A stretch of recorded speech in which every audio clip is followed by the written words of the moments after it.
এই ট্রান্সফরমেশনের দ্বিতীয় ক্লাসে তোমাদেরকে স্বাগত। বুঝছো, এখন আগের ক্লাসে তোমরা দেখবা যে ট্রান্সফরমেশন কই থেকে বের হয়েছে। এখন আমরা দেখবো যে এই ট্রান্সফরমেশনের মধ্যে কি কি থাকে, কি কি পরিবর্তন করতে হয় সেটা আমরা দেখবো, এবং সেই সাথে সাথে কোন কোন সেন্টেন্সে পরিবর্তন করতে হয়। আচ্ছা, আগে দেখি ট্রান্সফরমেশন কি কি থাকে। আমরা আগের ক্লাসে শিখছিলাম, যারা দেখোনি তারা দেখে নিবা। ওই আগের ক্লাসে শিখছিলাম হচ্ছে যে ট্রান্সফরমেশনের মধ্যে আমাদের ট্রান্সফরমেশন অর্থের কোনো পরিবর্তন হবে না, কিন্তু গঠনের পরিবর্তন হবে।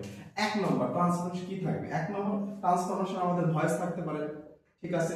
দুই নম্বর কি থাকবে? ডিগ্রি থাকবে, ডিগ্রি থাকবে। তিন নম্বর কি থাকবে? তিন নম্বর হচ্ছে সেন্টেন্সের যে পরিবর্তনগুলো, সেন্টেন্সের যে অ্যাফার্মেটিভ থেকে নেগেটিভ, অ্যাসার্টিভ থেকে interrogative, dot dot dot dot এরকম পরিবর্তন আমাদেরকে কিন্তু করতে হবে ট্রান্সফরমেশনের মধ্যে। তার চার নম্বর কি থাকবে? চার নম্বর আমাদের তোমাদের সব থেকে যেটা বেশি কষ্ট, যেটা বুঝতে তোমাদের খুবই প্রবলেম হয়, সেটার নাম দিছি ও দুলাভাই আসেন, সেটার নাম হচ্ছে আমাদের হচ্ছে সিম্পল কমপ্লেক্স আর কি আমাদের কম্পাউন্ড। এইটা তোমাদের পড়তে লাগে, তার সব ভেঙে যায়।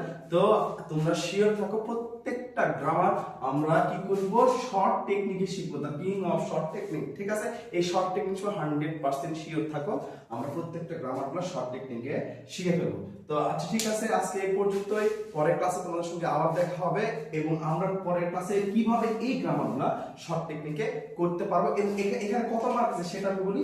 এখানে আমাদের 10 মার্ক থাকবে। খোদা হাফেজ, ভালো থাকবা, সুস্থ থাকবা।